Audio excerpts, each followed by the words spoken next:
Buenas tardes y bienvenidos a este webinar. Para la presentación de esta tarde contaremos con los servicios de interpretación al español en simultáneo. Si usted desea escuchar la presentación en español, en unos momentos usted podrá observar en la barra de herramientas en la parte inferior de su pantalla el icono de un globo terráqueo. Al seleccionar este icono, usted podrá ver en el menú el idioma español.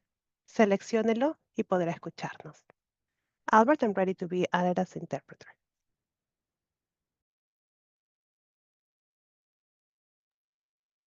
Thank you, Pamela. Hello, my name is Albert Garcia, and I'm a librarian with Contra Costa County. And in just a minute, I'm going to hand it over to the league. But before I do that, I do want to talk a little bit about our library services. The Contra Costa County Library is happy to connect you. Let me just share my screen real quickly.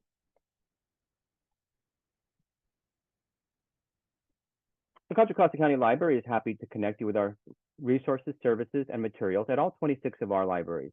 Access more than 1 million physical items, including international language collections, and thousands of digital materials 24/7 at ccclib.org.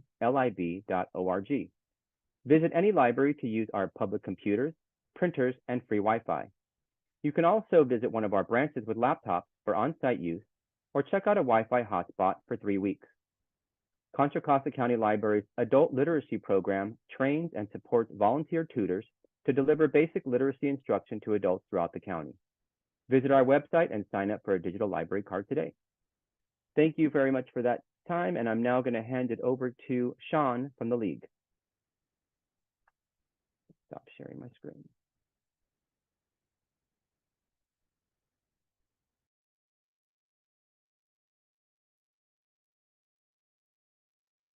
Sean, you're muted.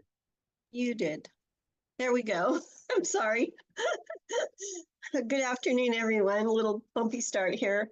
I want to welcome you on behalf of the League of Women Voters of Diablo Valley, the Contra Costa County Library, League of Women Voters West Contra Costa County, and Contra Costa TV to welcome you to this community conversation webinar, The Fight for Clean Air, Industrial Incidents, and Community Activism. Before we begin, let's review a few housekeeping items. This is a Zoom webinar, so your microphones and videos are turned off. If you have questions for the moderator or panelists, please submit them using the Q&A button at the bottom of your screen. This webinar is being recorded, and it will be posted to the YouTube channels of the Contra Costa County Library and the League of Women Voters Diablo Valley.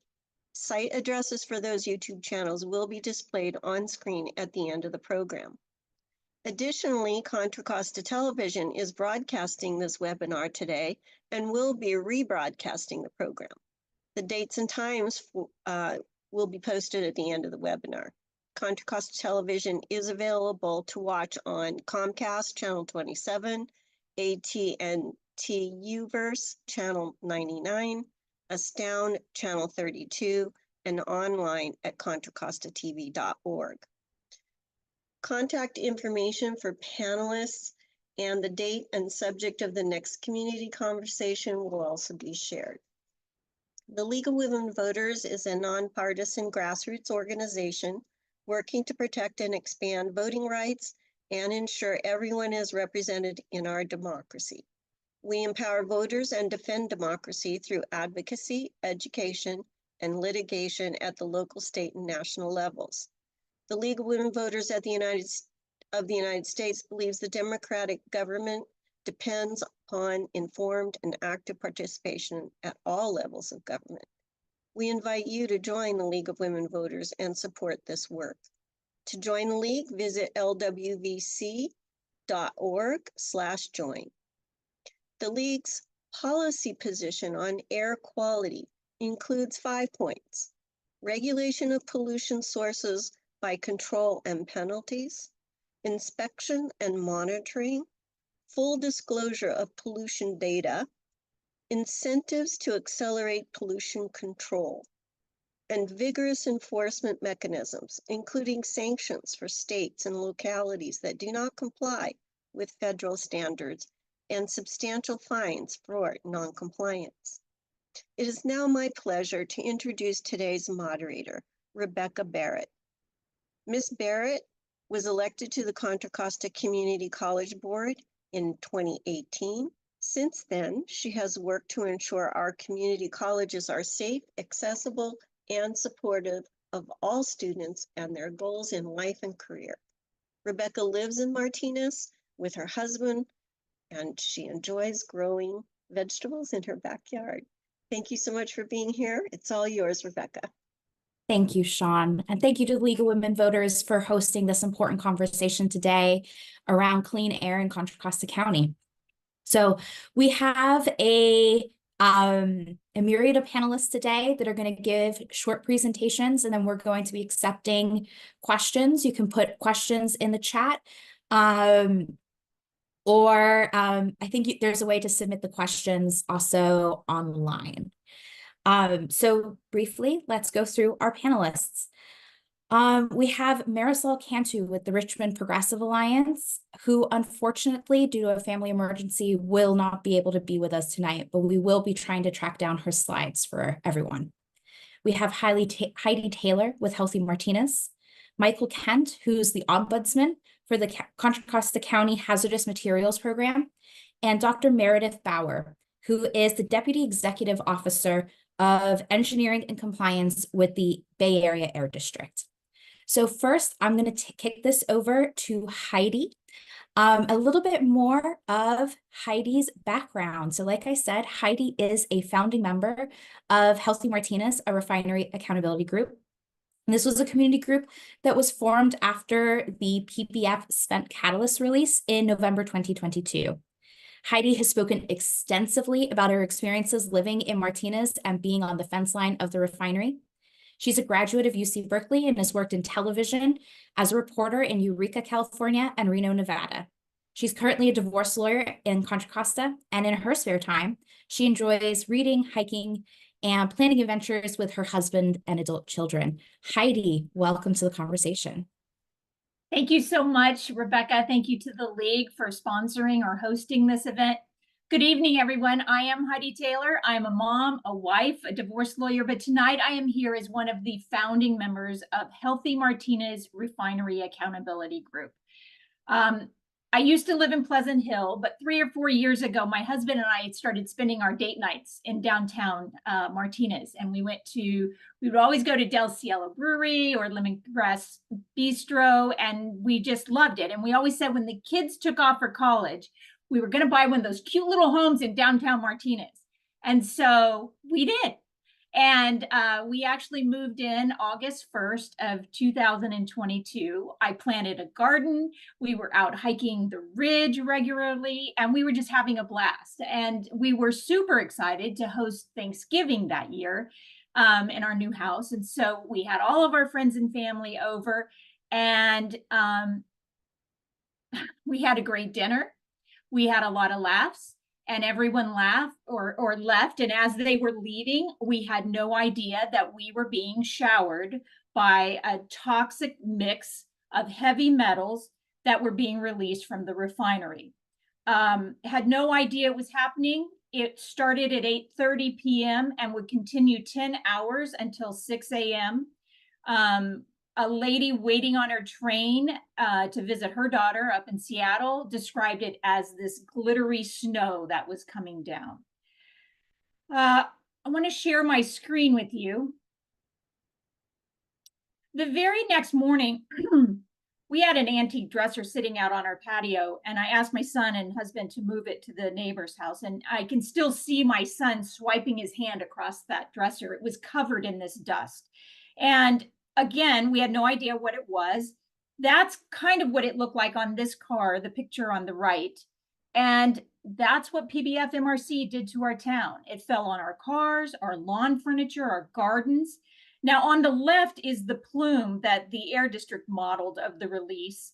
They did that a couple months later. The toxic dust also fell on Benicia, El Cerrito, El Sobrante, and every city in between. Interestingly enough, there is a wind shift that happens in the winter. And remember, this happened in November, Thanksgiving. And so normally the winds blow from the west, but during the winter, they actually blow out of the east. And that's why downtown Martinez was blanketed with this toxic dust. So Thanksgiving, there we go. Thanksgiving was November 24th, Friday was the 25th, and on Saturday, the 26th, the refinery posted on their Facebook page and said, "Thank you, neighbors, for contacting us and for your patience." They said that alumina, silicate, and other naturally occurring materials are considered non-toxic, non-hazardous. It is easily removed by rinsing with water. There are no health risks associated with the material. They offered us free car washes, basically, to wash away any evidence of the substance. You know, the same thing happened in 1994 with the now P66 refinery in Crockett and Rodeo. And I'm currently reading a book about that called Fallout, and the similarities are shocking. Okay, so then thank goodness, after about a week after this happens, County Health and the Air District retrieved samples of the dust. And then about a week after Thanksgiving, County Health told us the truth, that we'd been showered with heavy toxic metals, things like nickel, vanadium, arsenic, and a few others. These are all cancer-causing chemicals on the Prop 65 list. It was linked to the refinery's fluid catalytic cracking unit, or the FCCU. A week after that, there was a Martinez City Council town hall on December 6th, and so many folks shared their stories. We cried together. We had a lot of curse words, honestly. We took down each other's phone numbers, and in short order, we had formed Healthy Martinez. And I want to be clear that I'm speaking here tonight, but I would not be here without the hive mind of the founding members. We're all very dedicated, smart, and determined to hold the refinery accountable. Our grassroots organization, it grows every day. We have a social media presence, a website, and determination to hold PBF Energy, the owner of the Martinez Refining Company, accountable. So since Thanksgiving of 2022, there have been coke dust releases, repeated flaring events, and I never know what I'm going to smell when I walk out the door, or whether my day will be hijacked by another release. 2 days ago, Congressman Mark DeSaulnier sent a letter to the head of the EPA. He's not happy with the history of these offenses either. He believes that PBF and MRC is not prioritizing safety, and that, quote, "we cannot simply depend on this reactive approach to safety and expect things to change. More can and should be done." Obviously, we agree with them. So a little bit about this company, the refinery. PBF Energy is out of New Jersey. MRC is not in Martinez. It's actually in the unincorporated area of the county. So it's actually the Board of Supervisors who have jurisdiction over the refinery. Martinez bears the brunt of their bad behavior, and our city council has provided a platform so the residents can be heard. Our mayor, Brianne Zorn, is an environmental scientist. She is very supportive and determined to protect us. So what happens after a major chemical accident or release? Well, Contra Costa County has something called the Industrial Safety Ordinance, or the ISO, and that allows the county to investigate the incident. Benicia is fighting for an ISO now. I highly would recommend to you all that you check out engagebenicia.com. They would love your input and help on that effort. Contra Costa Health did a risk assessment about the safety of eating fruit from our trees and the vegetables from our garden. They also have conducted an investigation into the root cause of the incident. The investigator attributed the incident mostly to human error, although they did not actually inspect a critical piece of equipment called the slide valve. And we are fighting to make sure that the refinery does that inspection now, because if there is any transfer of that spent catalyst into what's called an electrostatic precipitator, it could actually cause an explosion, which is what happened in Torrance, California, when Exxon owned that refinery in 2015. Interestingly enough, PBF Energy now owns the Torrance refinery. They also own Martinez Refining Company. So what kinds of pollutants are emitted? Well, hi, what happened here? Hold on a second while I get this all figured out again.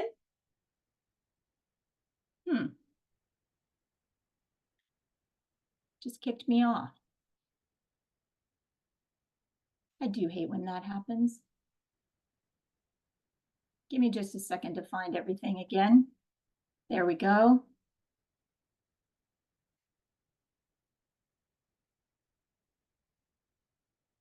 Slowly coming back to you all. Okay. So what happens when you can't get your slide deck to move forward? That's cool. There we go. So what happens, or what kinds of pollutants are emitted from the refinery? Well, here's a list from each of the 5 refineries, and these are the daily emissions that are poisoning our town. What's missing from the list is particulate matter. It's the stuff that we breathe from fires, but it's also from spent catalyst releases. Particulate matter, or PM, can vary in size. It's important to know that it can cross the blood-brain barrier and cause serious health risk. We see more cases of asthma, low birth rate or low birth weight babies, and a whole host of other illnesses living near the refinery. On any given day, I'm never sure what I'm breathing when I walk out my front door. So in 2016, the Air District passed Rule 1215. They promised to put 2 air monitoring stations in Martinez.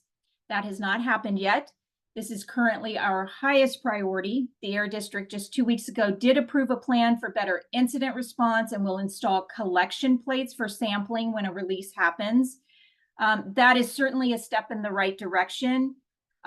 I just want to say that it is a new era over at the Air District now. Dr. Phil Fine, the executive director, is making good on promises to clean up our air and involve the community in those discussions. We don't have a timeline, but we are hopeful it will be sooner than later. We have been waiting a very, very long time. So what does an air monitoring station look like? It looks like this. This is in Benicia off of Bayshore Road. Folks there installed this one themselves with settlement funds from Valero. The device uses a laser to detect pollutants. They also have a particulate matter monitor. The data is available in real time and it is accessible by the public. So that brings me to Healthy Martinez's 5 demands. Number 1, we want PBF to drop the lawsuit against the Air District. They did that.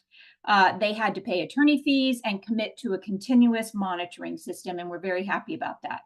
Number 2, we want compliance with Emission Rule 6.5 now. So as part of that lawsuit, PBF MRC, they need to comply with reducing their emissions by 2026. But we contend that they convinced the Air District that they can do that now. And so we deserve that clean air now. Number 3, we want independent air monitoring systems, as I just mentioned, and as you just saw. Number 4, we want enhanced public communication.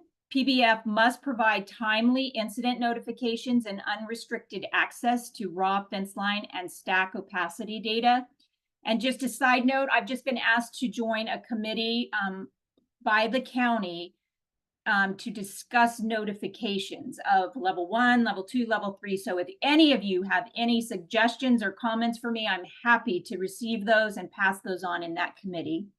The 5th demand, finally, number 5, we want reimbursement for damages. We want residents, the city, the county reimbursed for all of the damages related to that release.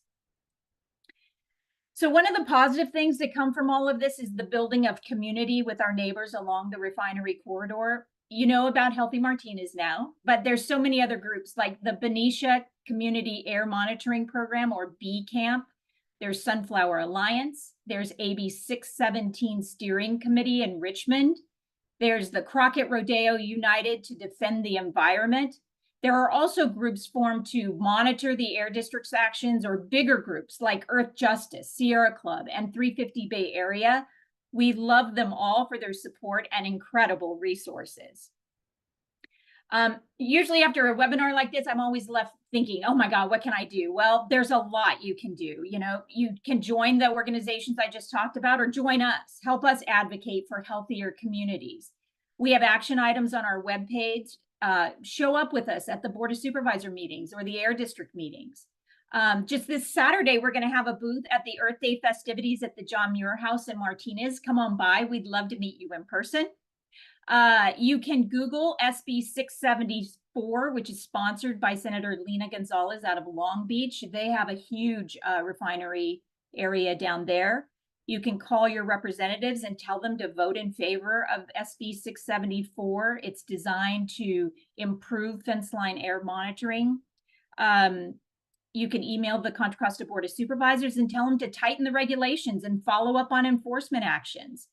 I'd really like you all to thank Congressman Mark DeSaulnier, who just sent the letter to the EPA urging an investigation into PBF MRC's corporate culture that has normalized all of these releases and the flaring.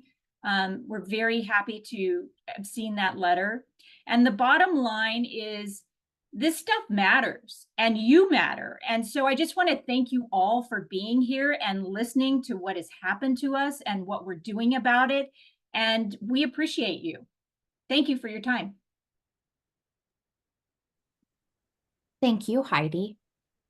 All right. So I think one of the things that we really saw through Heidi's slide is this is an issue that affects the county as a whole. Contra Costa has multiple refineries in Richmond, Rodeo, Martinez, two in Martinez, one on the border of Martinez and Concord. So this, so that is what Heidi was referring to, a kind of the refinery corridor.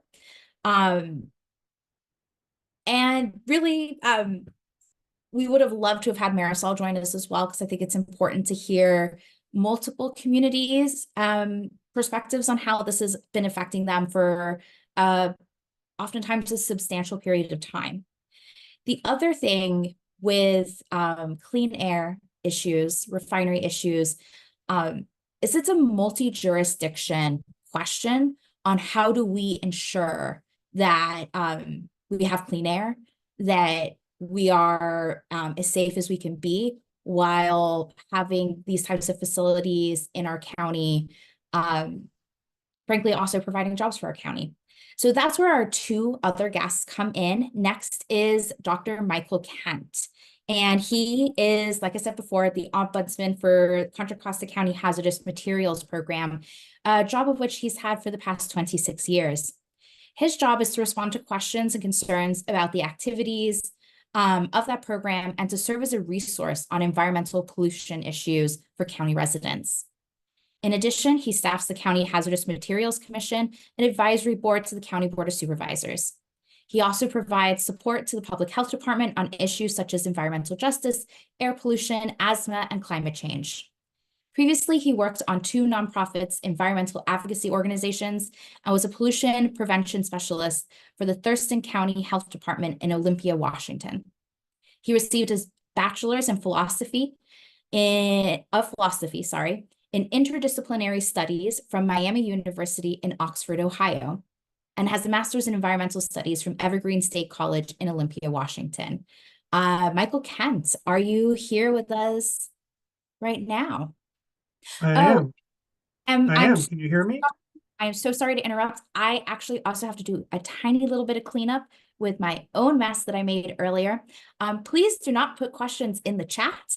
We need you to put your questions in the Q&A button at the bottom of the Zoom screen. I apologize for any of the confusion I would have made, and I'm so sorry, Michael. I'm going to hand that back off to you. Okay, not a problem. So, but first, I do want to correct a tiny mistake that you made. I'm not a doctor. I don't have a PhD. I just have a master's in environmental studies. But I appreciate the promotion, but I don't want to deceive anybody. So I am going to share my screen and begin to talk about two resources that we have here in the county for residents. And I'm sorry, for some reason that didn't work. We'll try it again. There we go. Two resources for residents in the county around environmental pollution issues. One is the Hazardous Materials Ombudsman position that I currently hold, and the other is an advisory board to the County Board of Supervisors called the Hazardous Materials Commission. So let me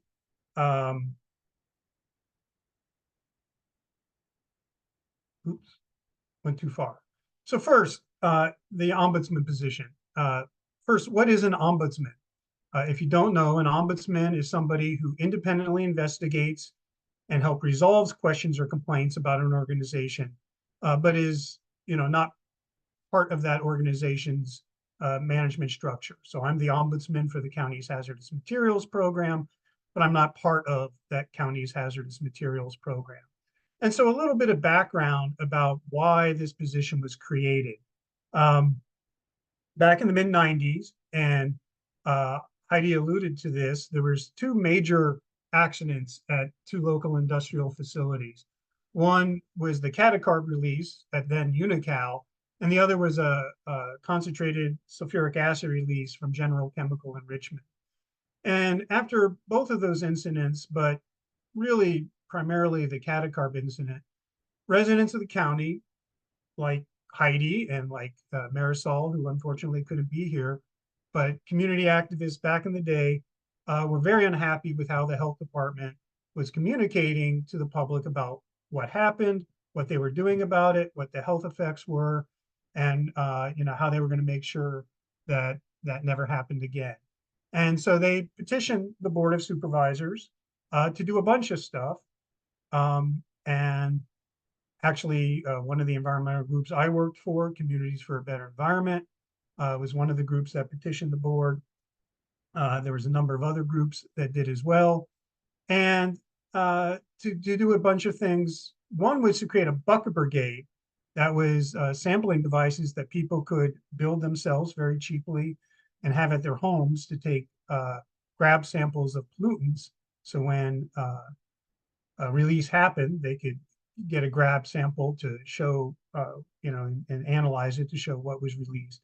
But the other was to create an ombudsman position for the hazardous materials program.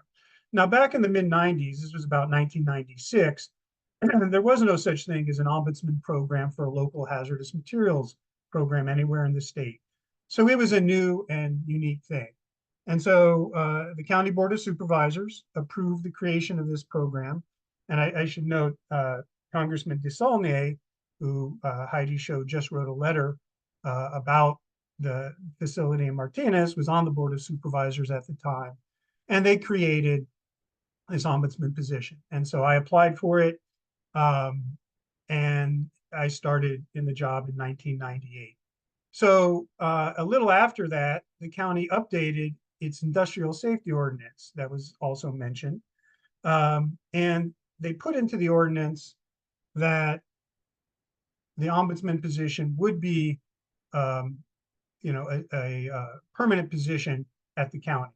So the industrial safety ordinance says the department shall employ an ombudsman or an ombudsperson for the hazardous materials program to be a single point of contact for people that live in Contra Costa regarding environmental health concerns, questions, and complaints.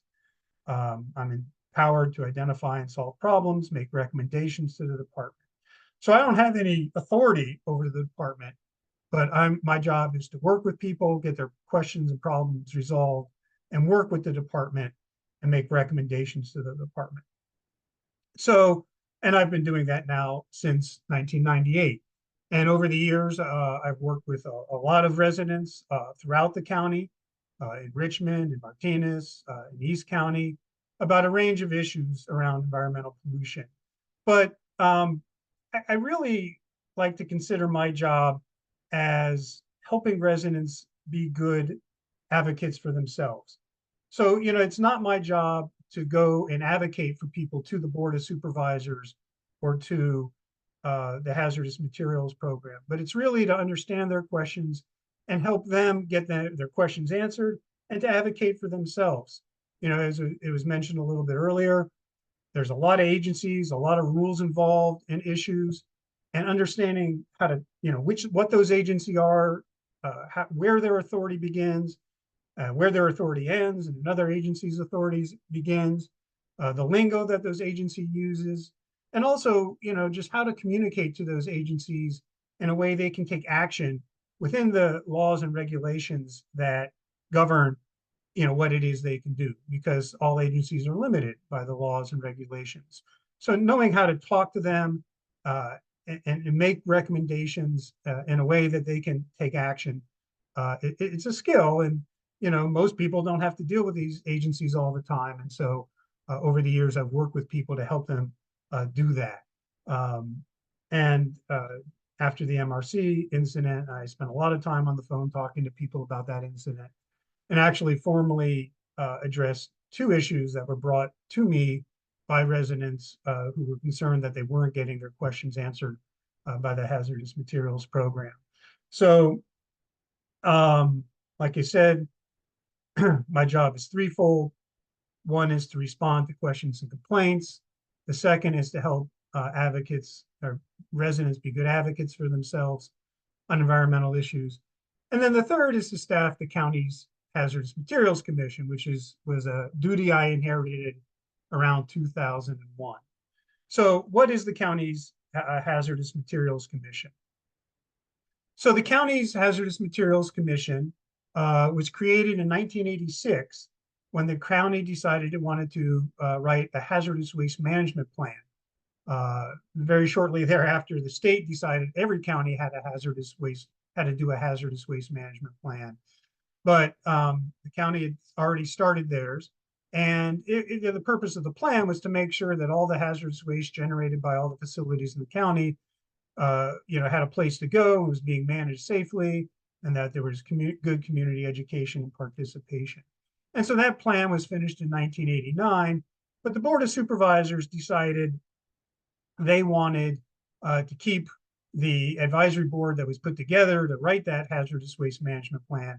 They wanted to keep that in place because we do have so many businesses in the county that generate hazardous waste and use hazardous materials or transport hazardous materials. And so the purpose of the Hazardous Materials Commission is to provide advice on hazardous materials and hazardous waste issues to the Board of Supervisors and the Hazardous Materials Program. So the Hazardous Materials Commission doesn't, go to other agencies and provide them with input. They go to the Board of Supervisors, and mainly around policy issues. It's made up of 14 members. We have 3 city seats, and currently the mayor of Martinez is an alternate for one of our city seats, and the mayor of Richmond holds one of those seats. We have 3 business seats. We have 2 labor seats, one for the operators in refineries and one for the trades that work at refineries and other businesses. We have 2 environmental organization seats. We have an environmental justice seat, a general public seat, an environmental engineer seat, and I'm happy to say we have a League of Women Voters seat. And for many, many years, the representative from the League of Women Voters was the chairperson for our commission. Commissioners and their alternates, every seat has an alternate, serve 4-year terms. We have monthly meetings that are open to the public. We meet in person and by Zoom, so you can attend by Zoom if you like. We have 2 subcommittees that also meet monthly that work on different issues. And we work on a range of issues that are identified by the commissioners themselves when the Board of Supervisors or individual board members ask us to work on issues, and then by the public. We often have members of the public come to the commission and say, hey, here's an issue going on in my community, and if there's a policy issue there that we can talk to the Board of Supervisors about, we'll study that issue and make policy recommendations to the board. I say we, but I'm just the staff person. I don't have a vote. That's the members of the committee. So we've worked on a lot of different issues over the years. The commission was very involved in the development of the county's industrial safety ordinance. It actually went through many iterations in the 90s until they settled on its current version. There's actually 2 parts to the industrial safety ordinance. Half of it is about preventing industrial accidents and investigating them. But there's actually a land use component to the ordinance as well, which requires facilities that want to do either new or modified projects that involve hazardous materials to go through a scoring system. And if they score high enough, then they're required to go through land use planning and CEQA. But that's only for the unincorporated part of the county because it's a land use and that's locally controlled.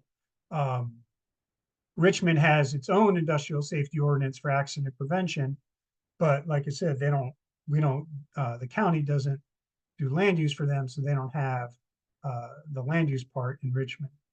The commission was very involved in the development of the county's community warning system, which is a system of sirens we have around the major industrial facilities, and then other notification tools we use to inform the public about accidents or chemical releases or fires that happen not just at industrial facilities, but that could happen on the freeway or at rail lines or from pipelines.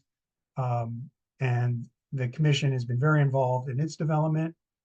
In the early 2000s, the commission was very involved with the development of the county's environmental justice policy and wrote a report to the board that led to the board's first environmental justice policy in 2003. We've worked on pipeline safety issues, especially around the Kinder Morgan pipeline that runs through the center of the county.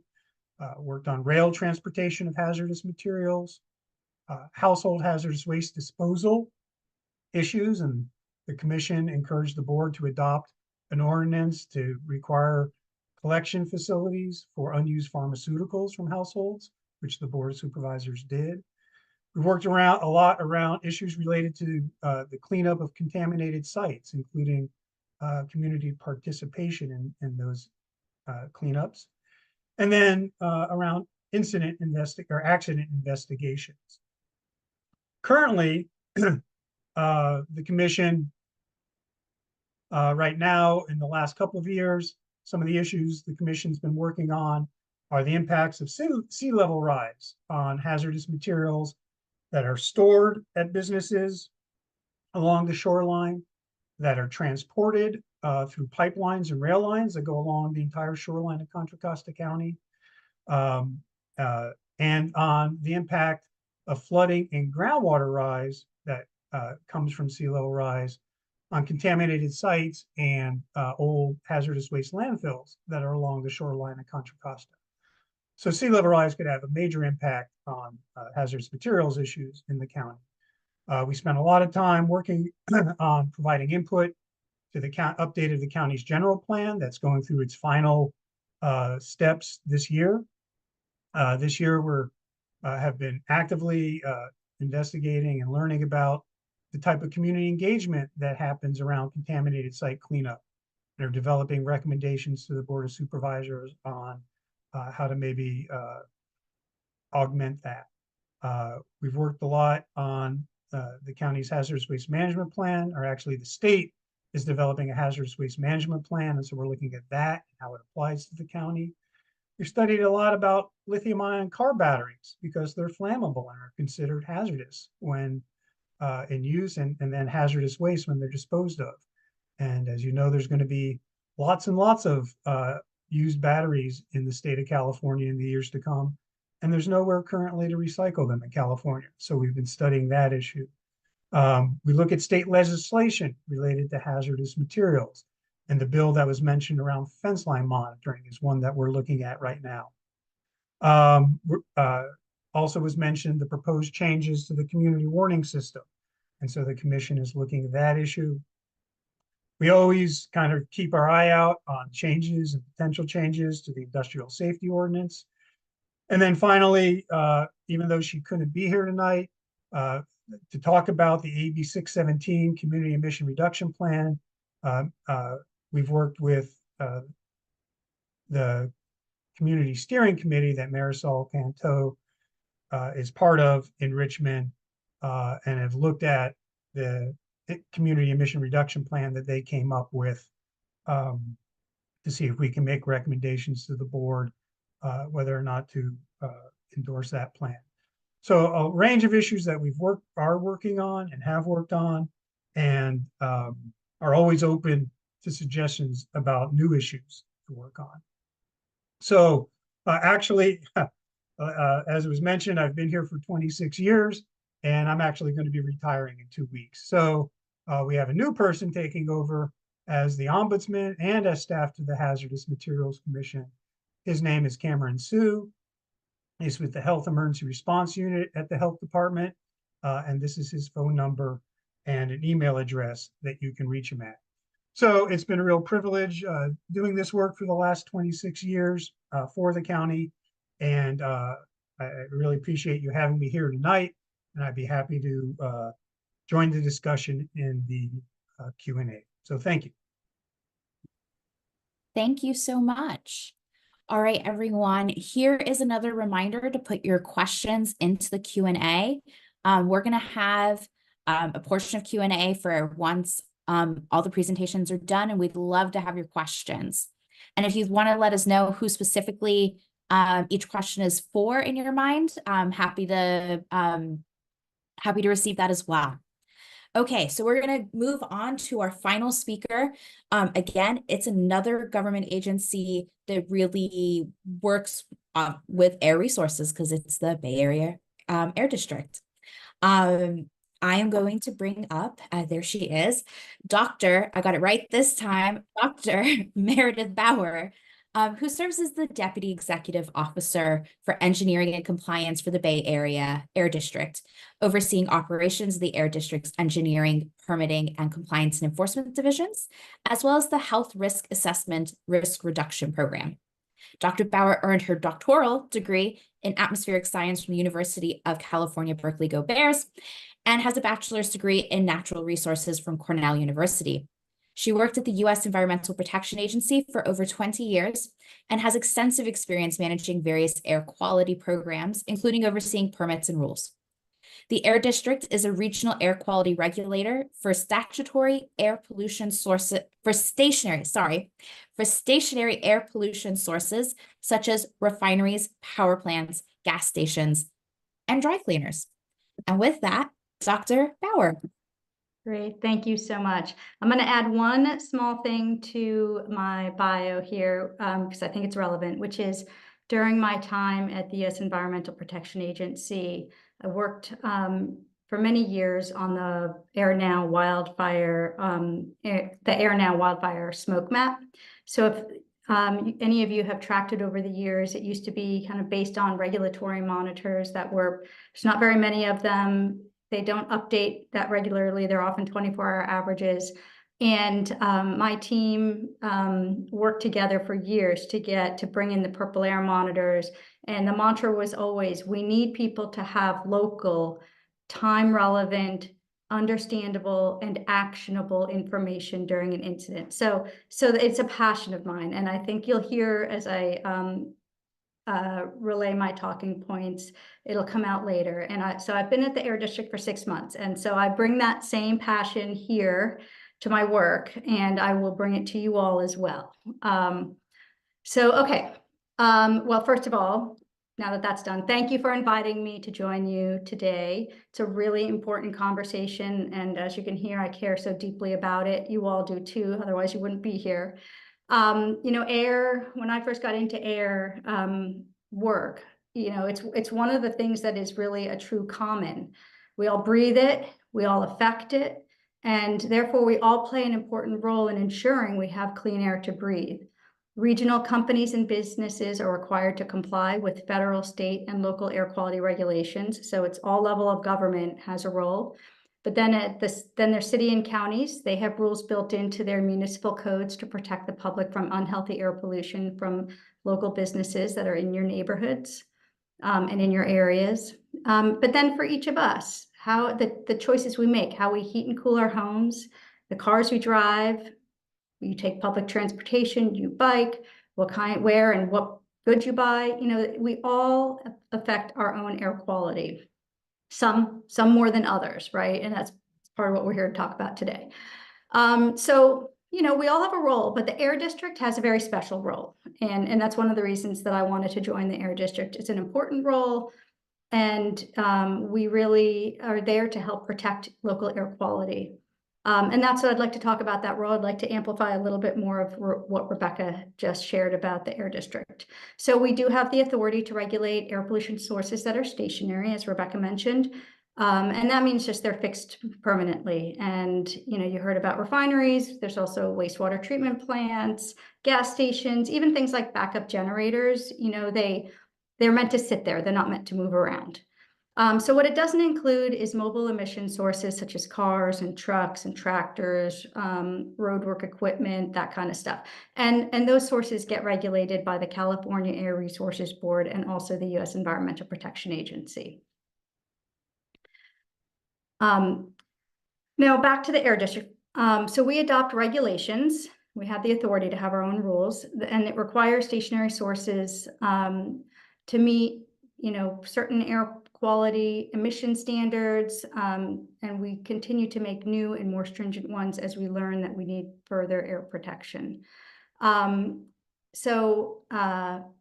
Sometimes, we tighten what's there in terms of an emission limit. Sometimes we realize there's a source that we should be regulating that we haven't been. And you could look at wood stoves as one where we realize there's a lot of fine particulate matter that comes from wood stoves.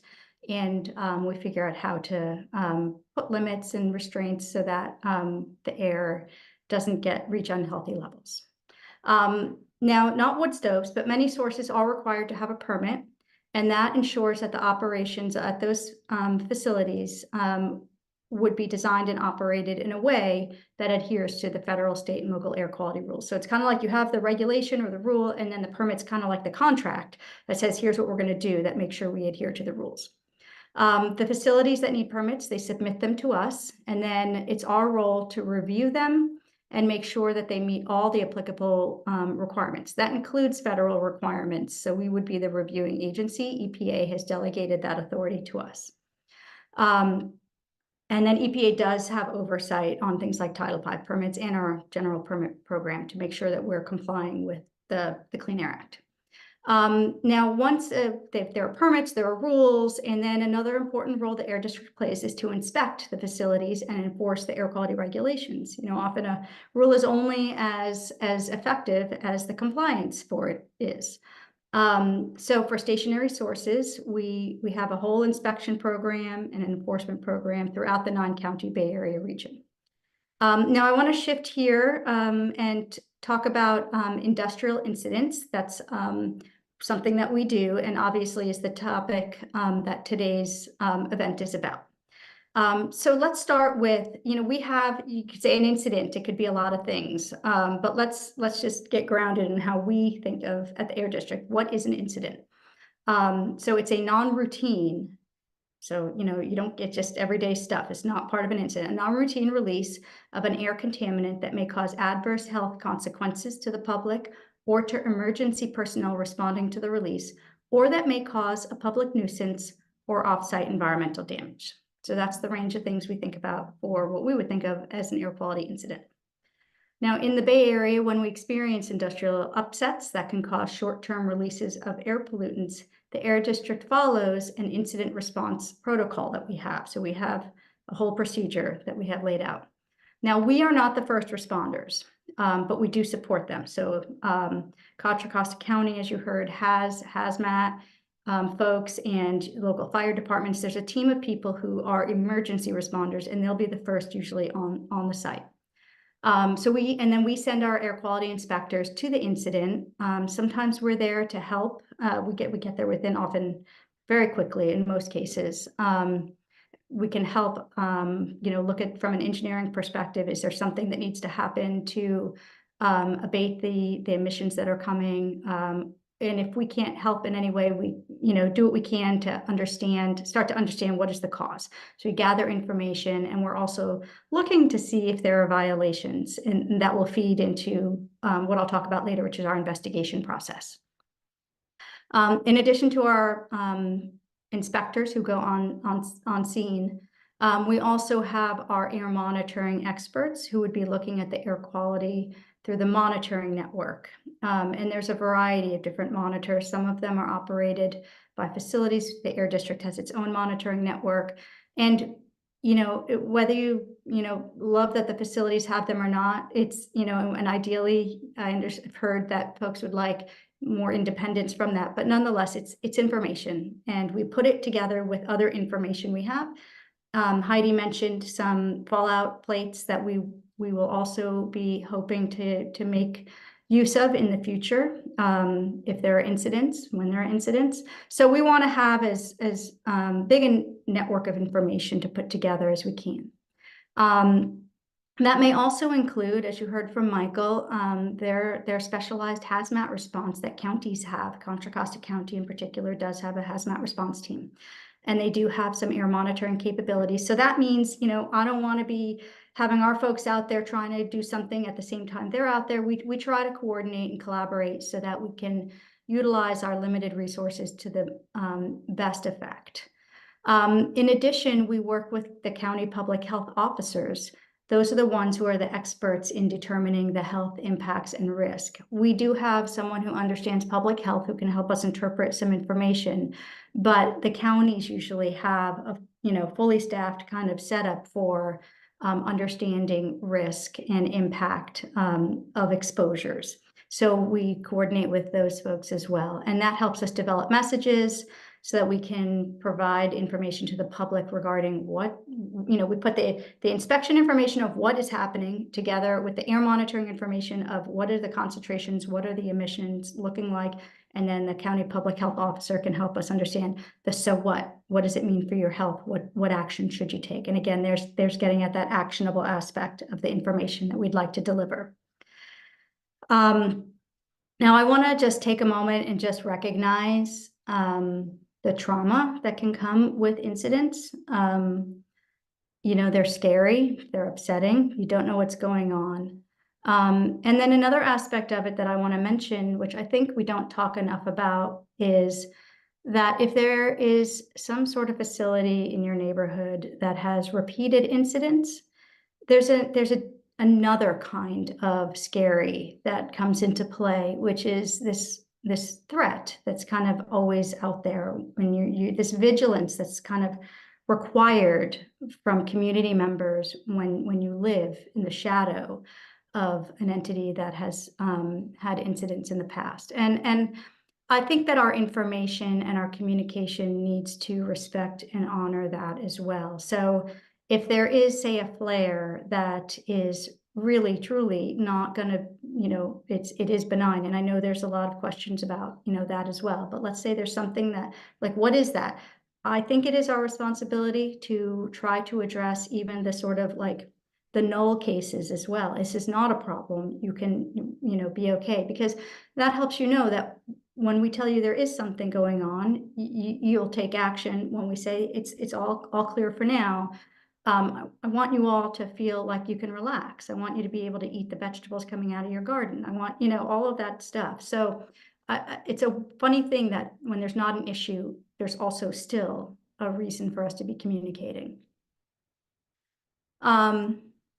You know, and I think you've heard the tenor that Heidi shared of, you know, there's distrust with the facilities, companies, you know, who's responding. And that again is part of the feeling unnerved, I think, that comes from repeated incidents. Okay, so I think that's a little bit of my own personal philosophy on incidents. What I want to do with the Air District is really, you know, pull us together to use our collective information to its best outcome for messaging and for your health protection. That includes the county, that includes cities, that includes the first responders like the fire department. Internally at the Air District, it's our incident response folks, it's our monitoring folks. So it takes a village here, and the community is part of that village. And today's event is also about community activism. So let's take a moment and recognize the important role that community members play during an incident, and the ability that you all have as community members to communicate in a way that we don't always have as government entities, agencies.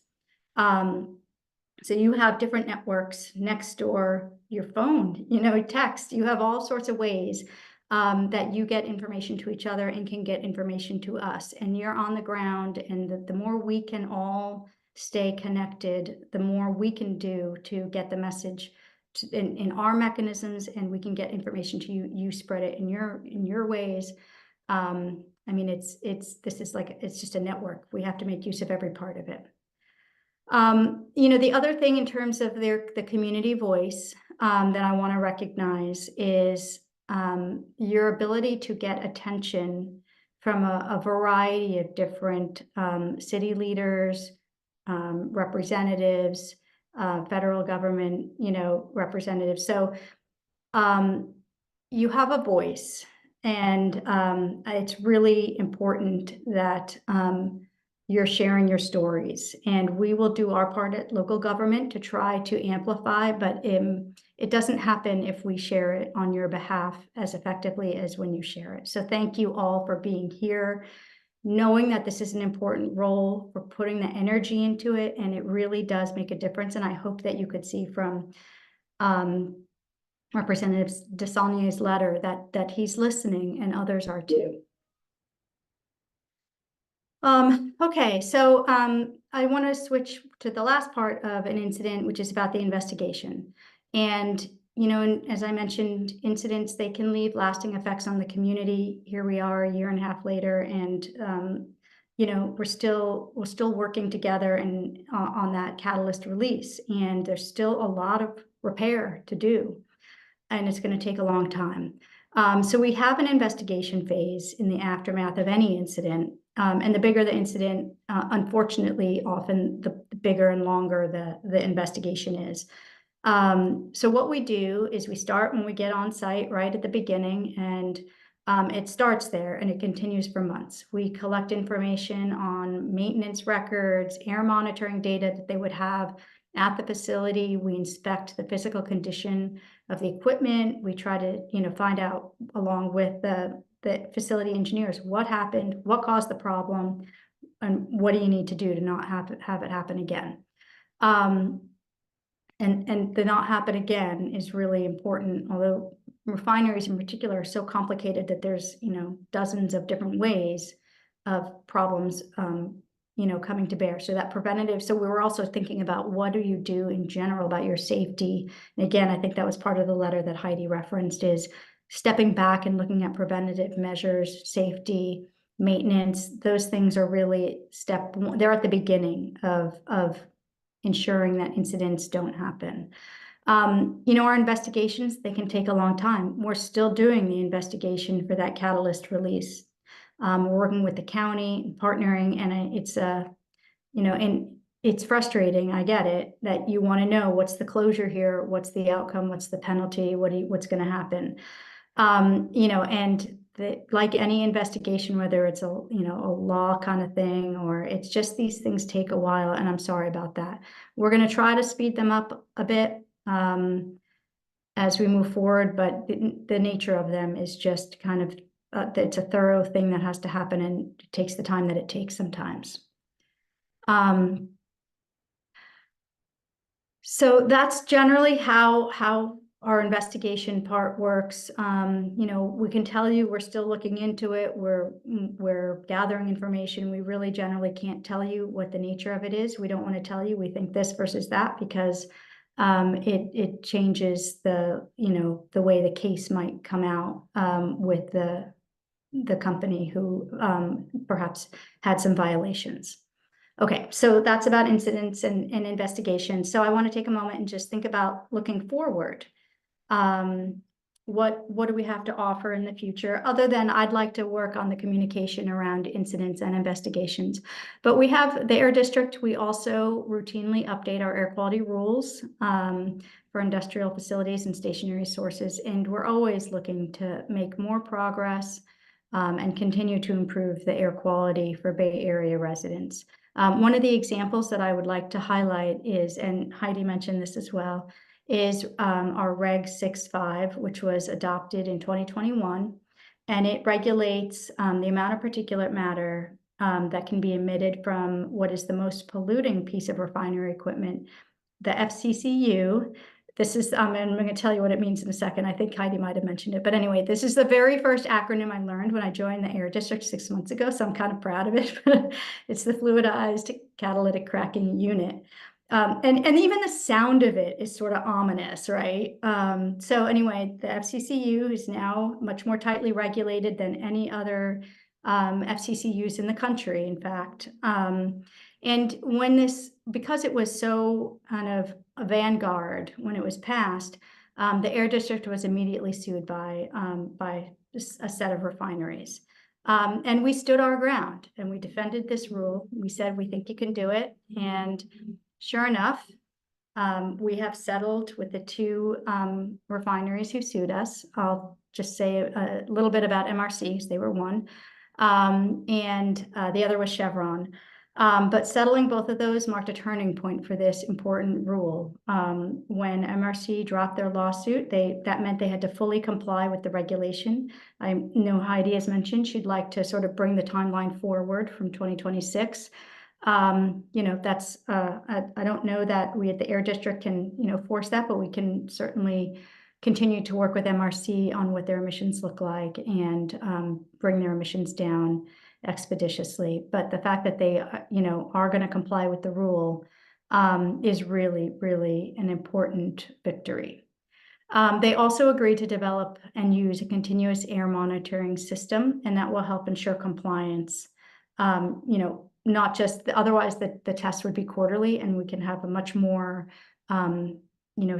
temporal certainty that the FCCU is operating the way it should and within the emission limits that are required.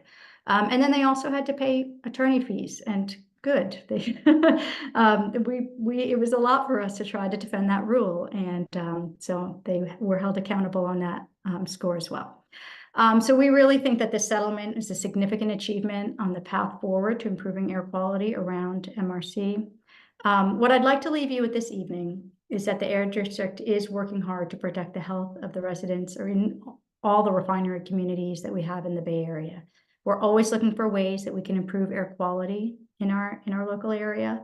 And I'm here, and the Air District is here because we believe that this kind of dialogue is really an important step towards improved communication and understanding that we need to collectively make progress here. And with that, I'll turn it back over to Rebecca. Thank you very much. Thank you. All right, so we are entering into our question and answer portion. We have a few questions lined up, but if you have any, again, please use the Q&A button. I'm going to use moderator's privilege to ask the first question, I think, to all three. So maybe try to be as succinct as possible. But the common thread that I've heard from all three presenters is that these incidents can cause a lot of anxiety in the community and a lot of fear. And a lot of that is that knowledge is power, and we're not refinery experts. We are regular citizens going about our day. And so what I've also heard from you all is the need for greater communication out to the public, maybe more consistent communication out to the public. So I'm just curious, in your perfect worlds,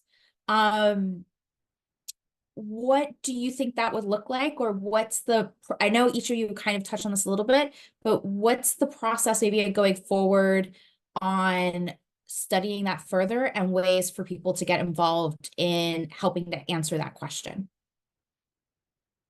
We can go to Heidi first, since Supervisor Glover has just asked her to join a committee about this issue.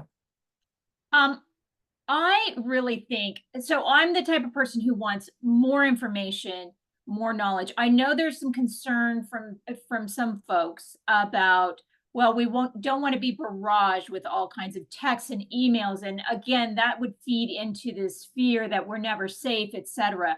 But I think we're all pretty smart enough to know that when it's time to close our windows and stay inside, or when it's like, well, this sounds okay.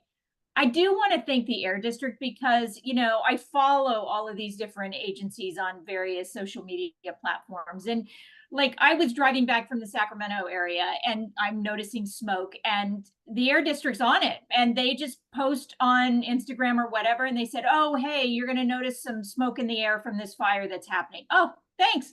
Turn up my music and keep driving. I mean, that's the kind of communication that I really appreciate. It's tricky, I understand, because we are next to the refinery, because there are so many pollutants, there are so many different incidents that can happen. But I again want notification for level 1. If I'm out walking the dog, I want to know that smoke I see is flaring, but somebody's taking care of it, and hopefully it's not coming, into my lungs. And then for every other level, and I guess that's what this committee is designed to talk about. The sheriff's office is going to be involved. Every supervisorial district is going to have a representative there. County Health will be involved, which is fantastic. But do you want just text? Do you want level 1? Do you want level 2? You can they did a survey, and like over 500 people responded. And so now it's just kind of using that data to figure out, okay, what's going to work best for all of us. And again, if anyone has any specific comments they want me to take to that committee, happy to do so. Right. Michael and Dr. Bauer, any thoughts from your end? Well, during an incident, or when an incident happens, it's important to get information out to people as quickly as possible. And that's what the community warning system is designed to do. But there's a trade-off between getting information out quickly and getting it out thoroughly. So when, for instance, there's an incident where we think the general public is going to be harmed, the first thing we do is, as quickly as possible, sound those sirens. And there has to be education to the community that means something's going on, go inside, shelter in place. But, you want to do that as absolutely quickly as possible so it doesn't have as much information in that siren message. It's a siren. Then that gets followed up with social media posts and phone calls and texts to provide more information. And we do that for incidents where we think there's going to be impact to the general public. We do that for incidents where we think sensitive populations are going to be impacted. What Heidi's talking about is incidents where we don't think that's going to be the case, but people can see things, they can smell things, and they want information. So it's finding that sweet spot of how much information to get out, how people get it. Do they sign up, or we broadcast it to everyone? That debate is going on right now. But I think as important is, after an incident has happened, then, as you dig into it, making sure there's accurate information that gets to the public about the risks of what happened, and accurate information about what the county and other agencies are doing to investigate that and make sure it doesn't happen again. And, we have, I think, a system to do that. In the case of MRC, they formed an oversight committee of residents to run all the information by, and the root cause the risk assessment that was first done, the root cause that's being done. We're doing a safety culture assessment, and we're using that oversight committee as a sounding board for all of that. And then, the county has this ombudsman position. So if people still don't think they're getting their questions answered, I can help them with that. I can help them advocate for themselves and how to formulate questions. So I'm there to independently make sure that, that whole system is working. And if it doesn't, then I can try to help make it work.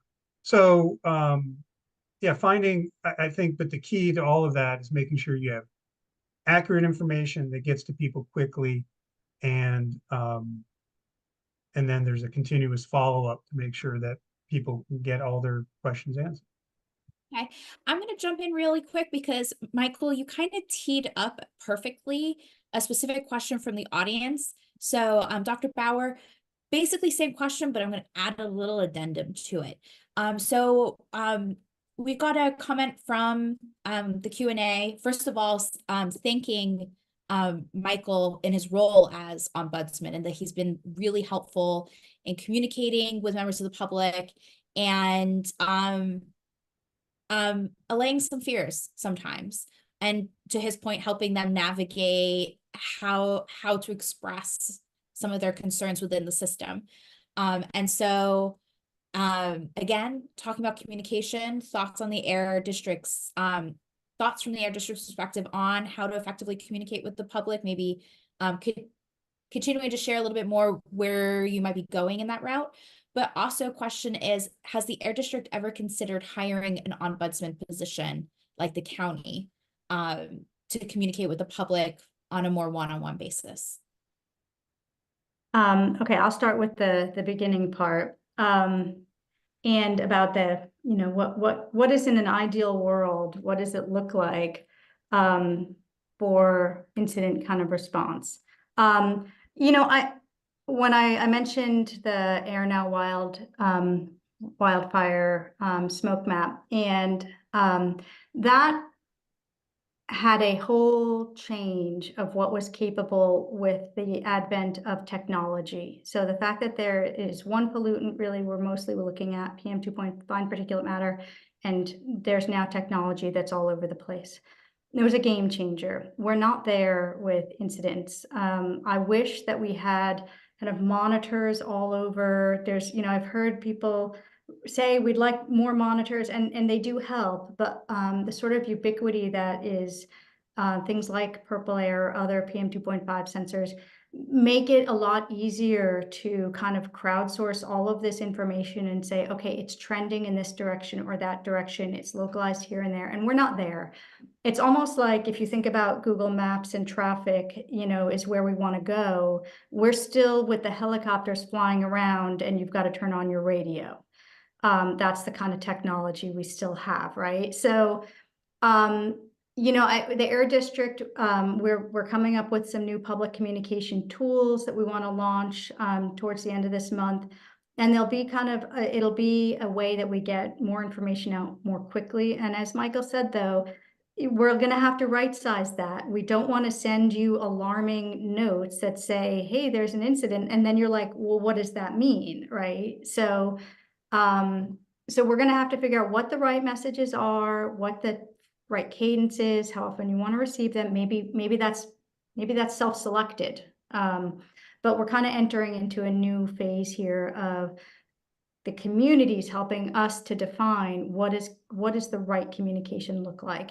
And the actionable part of this is where I really struggle, because as Michael said, we can get like the county has a warning system, but to pair that with what it is you're supposed to do takes a whole other level of analysis. And again, like for something like fine particulate matter, where EPA has action levels and we've got a whole set of this level means this health impact, something like H2S, which you can smell so early and has very different impacts at those low to mid levels with some people than other people, right? It's really hard to have cut points for what do you tell people to do? So that's the part I really struggle with. And I want to work on having some standard kinds of messages so that people can get informed and then use the information based on who they are, what their physiology is. It's almost like weather. Somebody is very reactive at 85 degrees and a humid day, and somebody else can go for a run there, and you have to know your own system. But you need to start with the information of here's the data point, and now you've got to kind of understand your own physiology a little bit to help manage it. Are you vulnerable? Are you not? So anyway, that's where I'd see us going. So the ombudsman for communication, I think I might have my fellow deputy executive officer on, Viet Tran, and he is our public affairs deputy, and I think he would probably be the best person to talk about this concept. We can get him on. Yes, of course. Thank you, Dr. Bauer. So hi, everybody. Viet Tran, Deputy Executive Officer of Public Affairs for the Air District. I shared with your organizers of this evening's event that I actually was a board member of the League of Women Voters of the Beach Cities some 25 years ago. And so I'm so pleased that you gave us the opportunity to be here this evening. Just to answer the ombudsperson question, so my role as Deputy Executive Officer was created by the board and hired by our Executive Officer, Dr. Fine, to oversee our communications, our legislative government relations, our external affairs, and our outreach functions. And I and our teams are fully committed to improving our communications with the community. Thank you. All right. See, breaking a little bit of news here. Let's see. Let's go on to, I'm going through all the questions. Let's see.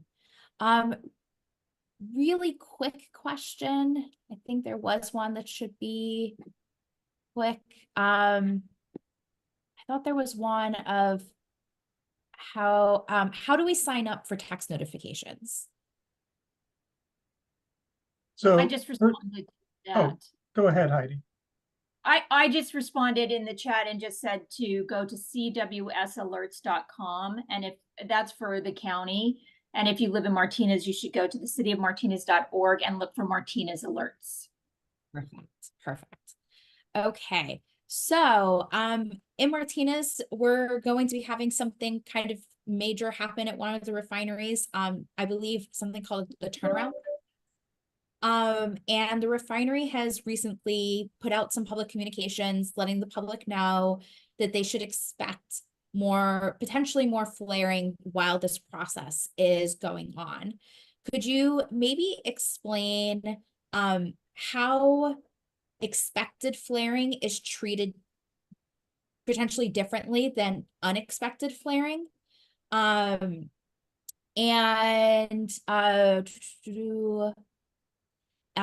the question is that flaring treated the same way by the Air District in terms of violations and oversight as an unplanned flaring event? Generally, the flaring, so we have our flare minimization plans, and that recognizes that flares are there for a kind of a safety release. Something has happened and you need to flare in order to have to prevent an unsafe situation at the refinery. And so they are not supposed to be part of routine operations. During the turnaround, there are times when they have to shut it down, start it up. Those are occasions where we don't say, okay, you're just this is a routine flaring event. They generally do try to avoid flaring even under those circumstances. So I think what the expectation is there's the potential. This is a, maintenance is kind of the thing where once they turn it back on, it's a little bit touch and go until it's all operating correctly. Ideally, they don't have flaring. That's what we're aiming for. So, if there is something, if there is flaring in this situation, we will have to be on site and find out, could they have done something to prevent it? Was this operator error, or was this, really something that was, would have been very difficult to avoid, and was, they're expecting the potential. I don't think they're necessarily saying we're going to turn it on and, make it flare. Okay, thank you. So here's another question. And again, at the Air Resource Board, I think there's a lot of interest in what the Air Resource Board is and does. So does the Air Resource Board interface with citizen activist groups, particularly when there have been incidents that activists feel need to be addressed in a timely manner?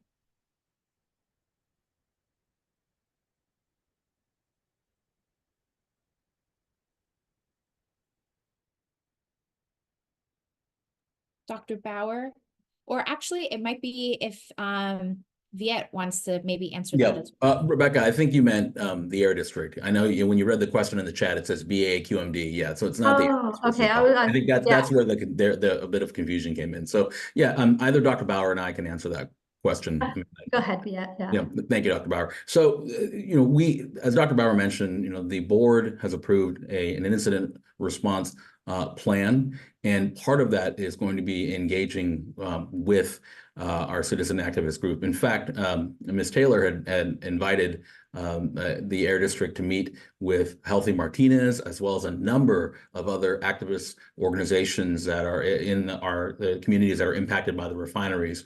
And so I'm very pleased to say that we are in conversations right now to start that regular meeting, to have a cadence of which we can spend some quality time having and engaging with Healthy Martinez and other groups in the community. Okay. So I have a question in here, and forgive my ignorance with some of this, so I might be saying this wrong, but dish testing. And the dish testing will only be after a major release or will it be an ongoing testing for day-to-day contamination? I'm not in charge of that program, but let me share with you my understanding of it. And it's new, so we're pilot testing it now in the coming months, or upcoming. It's not yet. So the idea is that we want to deploy, like imagine little plates where things drop onto it. So it's particulate matter fallout plates.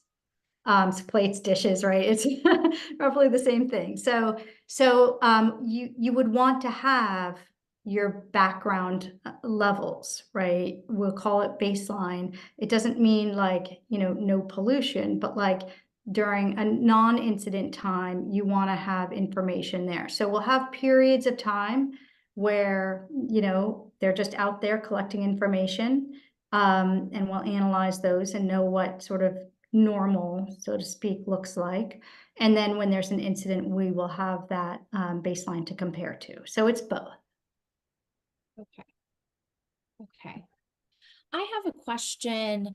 We're talking a lot about how air quality affects the community at large. And we spend a lot of time talking about fence line communities that live right on the border of the refinery.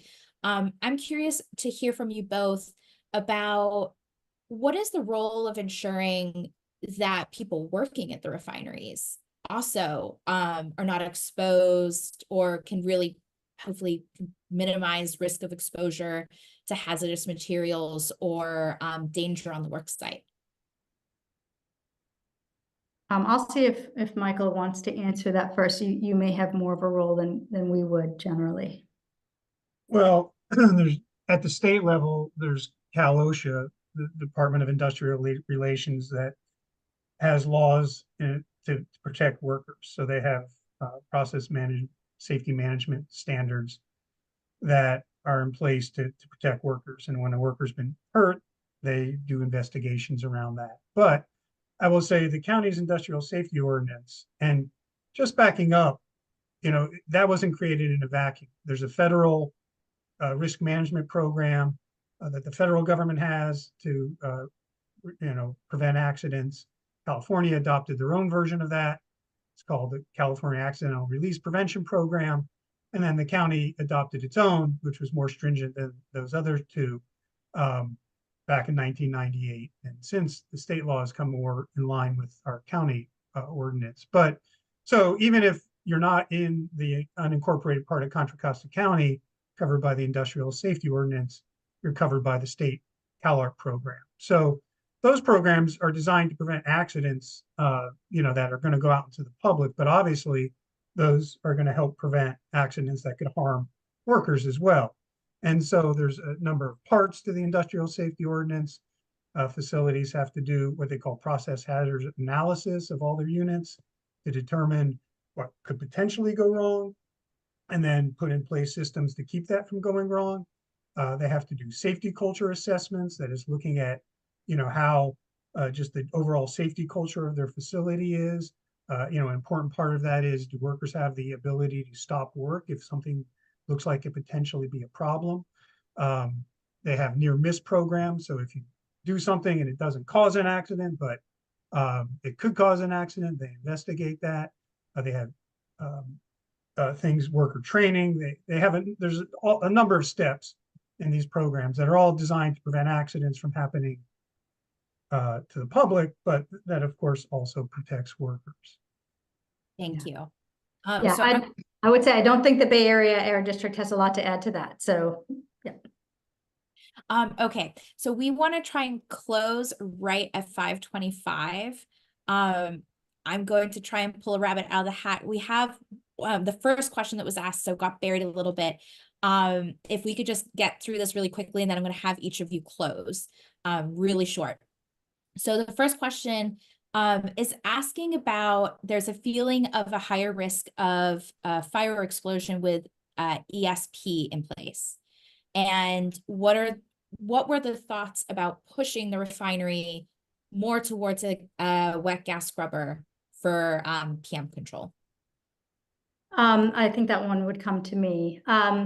generally when a rule is set that has an emission limit, it's technology neutral in terms of requiring which way you get there. So we didn't require wet gas scrubber. We an ESP is a suitable alternative if it can be operated correctly. There are ESPs operated all over the country that aren't exploding, aren't catching on fire. Down in South Coast, they have more ESPs than they do wet gas scrubbers.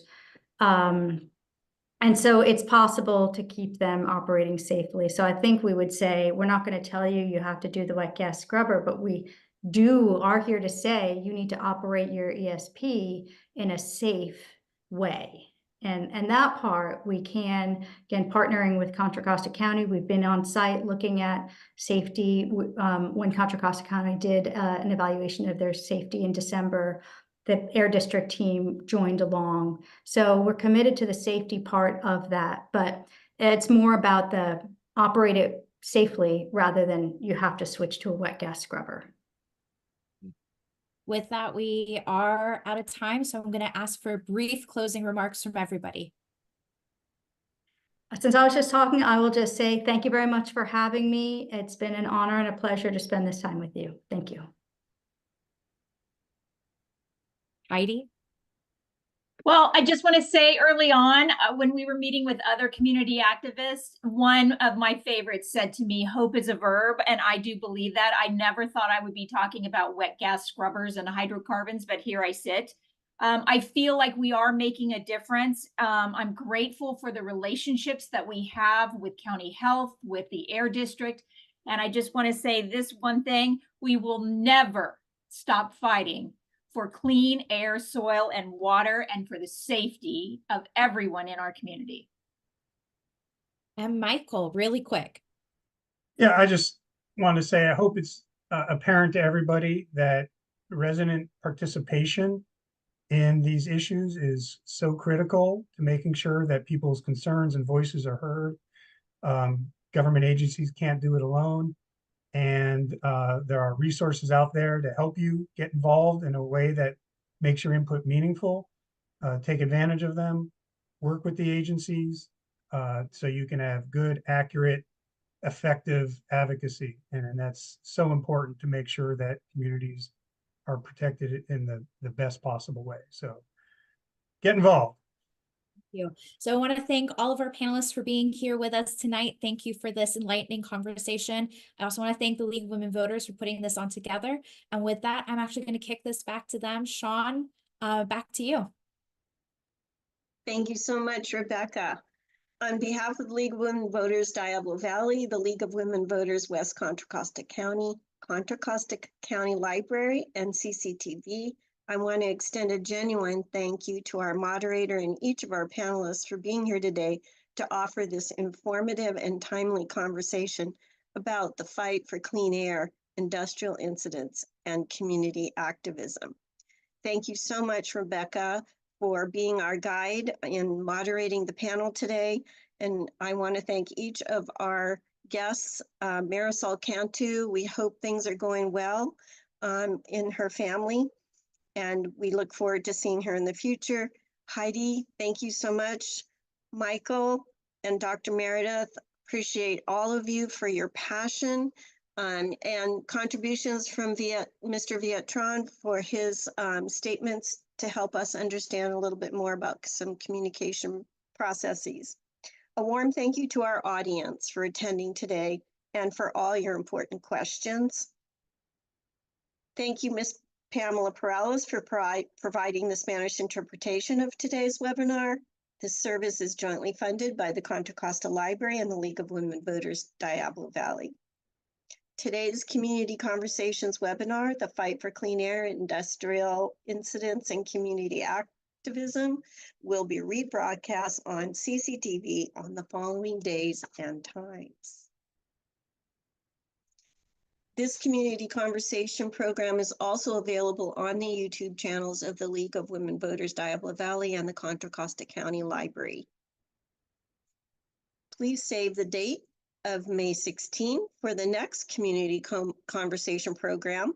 The demise of local journalism, should we care?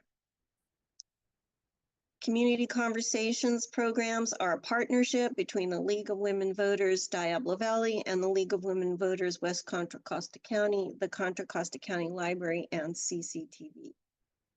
The League of Women Voters is a non-partisan organization encouraging informed and active participation in government. The League never endorses or opposes candidates or political parties. We influence public policy through education and advocacy. We invite community members to join the League and support the work we do. Thank you and good evening.